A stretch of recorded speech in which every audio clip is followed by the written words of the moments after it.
Esses dias eu tive um confronto interno muito grande.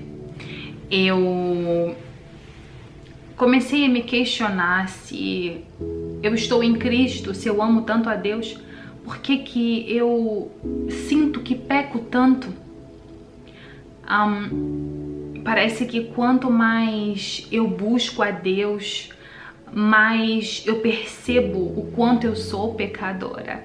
E isso não é só uma sensação, isso realmente acontece com todos que estão em Cristo. O que a Bíblia diz sobre isso? Ela realmente nos dá uma resposta completa e clara de por que sentimos que pecamos tanto, mesmo estando em Cristo.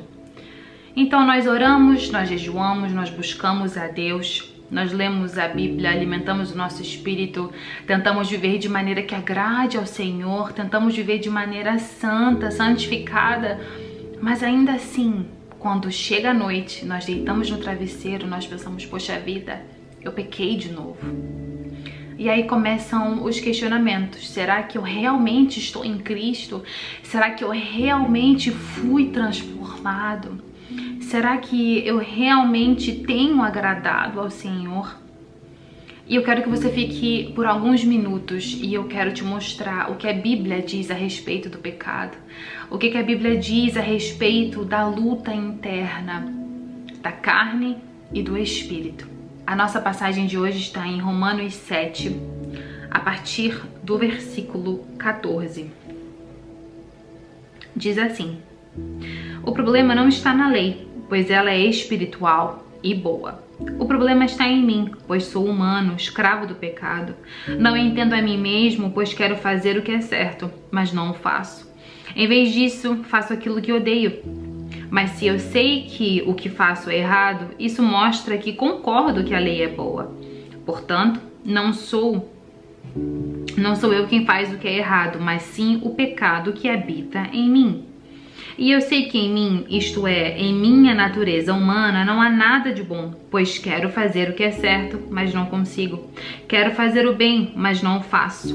Não quero fazer o que é errado, mas ainda assim o faço. Então, se eu faço o que não quero, na verdade, não sou eu quem o faz, mas o pecado que habita em mim. Você provavelmente não está pecando mais, você está enxergando mais. Imagina, você entra num quarto totalmente, completamente escuro. Você não enxerga nada. E aí, você acende uma vela. Você começa a enxergar que tem um pouquinho de poeira aqui e ali. Aí você resolve acender a luz. Você consegue enxergar melhor, você vê que tá tudo cheio de poeira. Então você resolve abrir a janela e deixar que a luz do sol entre. Quando ela entra, você vê poeira, sujeira, aonde você nem imaginava que teria. Você acha que a sujeira, que a poeira apareceu naquele momento? Claro que não. Sempre esteve ali, mas você precisava de luz para enxergar. Jesus é não somente a luz que ilumina os nossos caminhos, mas Ele é também a luz que revela o que está escondido, o que está oculto. A poeira que você não consegue enxergar sem a luz, é Ele quem revela. Você sentir que pecou não significa que você ficou pior, não significa que você não é mais filho, que você não pode ser servo, que você não pode mais ser usado para contribuir com o reino. Significa que Deus está iluminando, através da sua comunhão com Ele, áreas a serem trabalhadas em você, que antes da luz você não enxergava. E grandes homens na Bíblia tiveram essa mesma experiência. Jó, Pedro, João, profeta Isaías. A gente vê lá em Isaías, no capítulo 6, ali mais ou menos pela metade, né? Quando Isaías foi escolhido por Deus. Isaías era um profeta, ele era um homem de Deus, ele era usado pelo Senhor. Mas quando ele contemplou a santidade do Senhor, a reação dele não foi dizer, ai, olha pra mim, eu sou tão espiritual. Não, Isaías disse, ai de mim. Então Isaías ali, ele reconheceu realmente quem Deus é e quem ele era, quem Isaías era. Então, quanto mais nós conhecemos a santidade de Deus, mais sujeira nós encontramos, mais poeira nós encontramos, mais podridão nós encontramos dentro de nós. E sabe, nós não pecamos só porque nós fazemos escolhas erradas. Nós pecamos porque é a nossa natureza. É a natureza humana, a natureza que foi corrompida, que foi reconfigurada. Então, quando Adão e Eva pecaram lá no jardim, não foi apenas um pecado, não foi apenas uma desobediência, foi um marco que marcou para sempre a natureza e a história humana. Porque então todos nasceriam com um coração inclinado ao pecado. No Salmo 51:5, Davi diz, que em pecado me concebeu a minha mãe. Davi não estava dizendo que o nascimento dele era em si um pecado, mas ele estava dizendo, olha, desde que eu nasci, eu sou pecador. Todos pecaram. Todos. E isso começou lá atrás, no Éden, Por causa do que eles fizeram, toda a humanidade, toda a nossa natureza foi reconfigurada e passou a carregar dentro de si uma natureza pecaminosa. É por isso que uma criança pequena, ela mente, é por isso que uma criança pequena, ela é egoísta, ela esconde as coisas erradas que faz. E claro que ninguém vai ensinar, uma criança a ser assim, mas a nossa natureza pecaminosa é a consequência de escolhas feitas lá atrás. Então, para você ver que o que a gente escolhe hoje tem muito peso pro que vai acontecer lá na frente. O que você está escolhendo hoje vai ter sim uma consequência, seja ela boa, seja ela má. Mas a boa notícia é que quando Cristo nos alcança, quando Cristo nos salva, Ele começa uma nova obra dentro de nós. Só que essa transformação, ela não acontece de uma vez. Ela não acontece da noite para o dia. É uma transformação gradual. O Senhor vai trabalhando, vai aperfeiçoando, vai amadurecendo aos poucos. Talvez esse possa ser o maior equívoco da vida de alguém que passa a caminhar com Cristo. É pensar que, uma vez que está em Cristo, não precisará mais lutar contra o pecado. Não precisará mais lutar contra a sua carne, contra seus desejos, suas vontades. Paulo escreveu algo muito importante aqui, O bem que eu quero fazer eu não faço, mas o mal que eu não quero, esse eu pratico. Nós estamos falando de Paulo, um dos maiores apóstolos. Eu amo muito Paulo. Eu aprendo muito com Paulo. Foi um dos maiores escritores, A maioria dos livros do Novo Testamento tem a autoria de Paulo. Então, se até Paulo vivia esse conflito interno, você acha que a gente não iria sofrer? O que muitas pessoas não entendem é que a vida cristã não é um mar de rosas. A vida cristã não é fácil. A vida cristã é uma luta constante. Porém, nós temos uma luta diferente. A nossa luta é diferente. Nós lutamos contra forças diferentes. Antes de Cristo, nós normalizávamos o pecado. Nós não enxergávamos a tal da poeira, a tal da sujeira. E depois de Cristo, nós começamos a lutar contra os nossos pecados. Não é que você peca mais do que antes, a diferença é que agora habita em você um espírito que produz desconforto quando você peca. Então, coisas que antes eram normais passam a ferir, passam a machucar a sua consciência e entristecem o seu coração por você estar entristecendo o coração de Deus. Então, na verdade, isso é muito bom.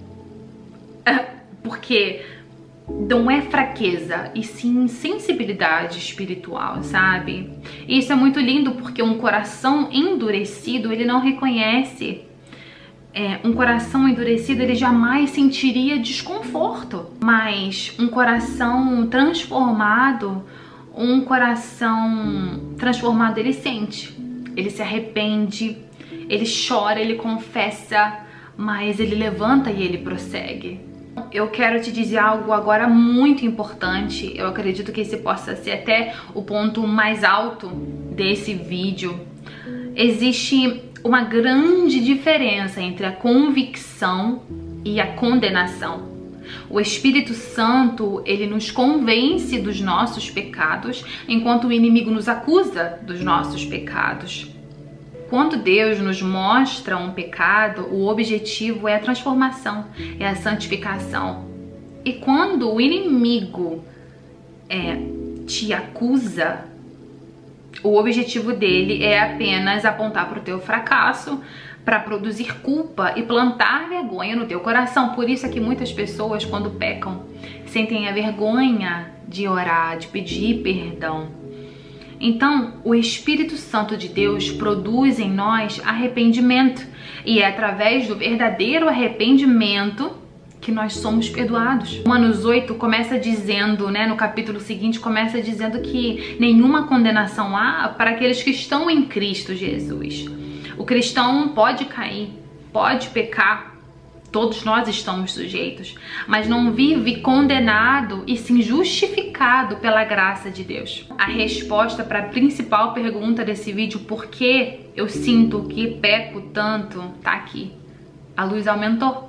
Você está conhecendo agora mais de Deus, você está conhecendo mais da santidade de Deus, porque o Espírito Santo que habita agora em você está refinando a sua consciência, porque Deus, ele te ama demais para deixar você confortável num lugar que entristece a Ele.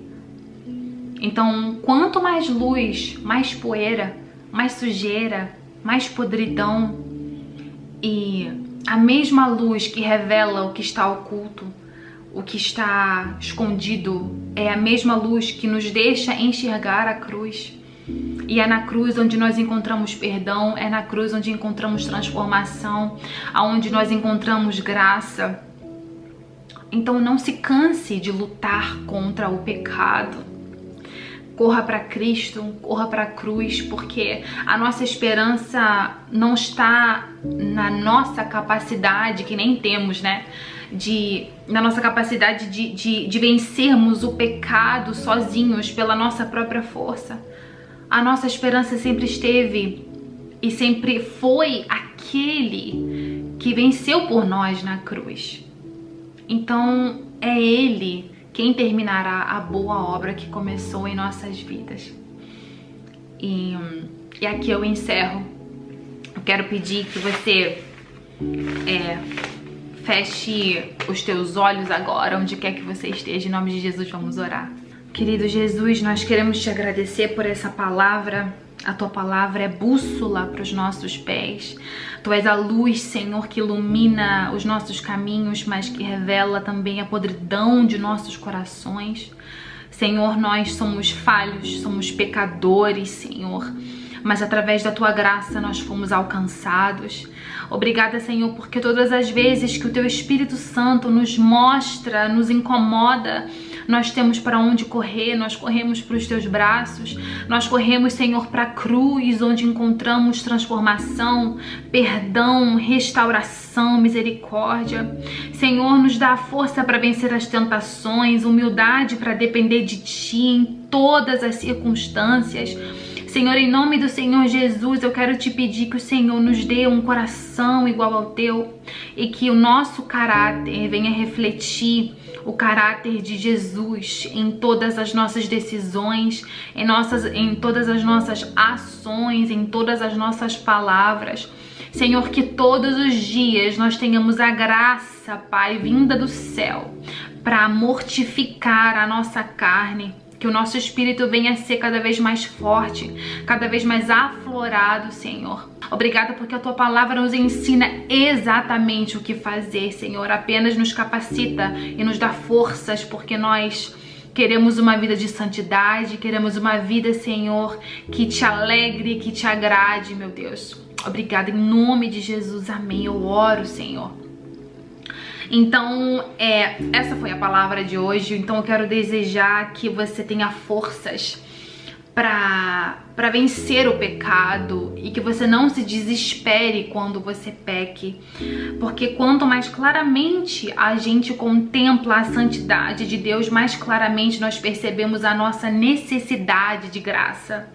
Então esse incômodo que é produzido pelo Espírito de Deus não é para produzir desespero, e sim humildade, verdadeiro arrependimento e uma dependência maior ainda de Cristo.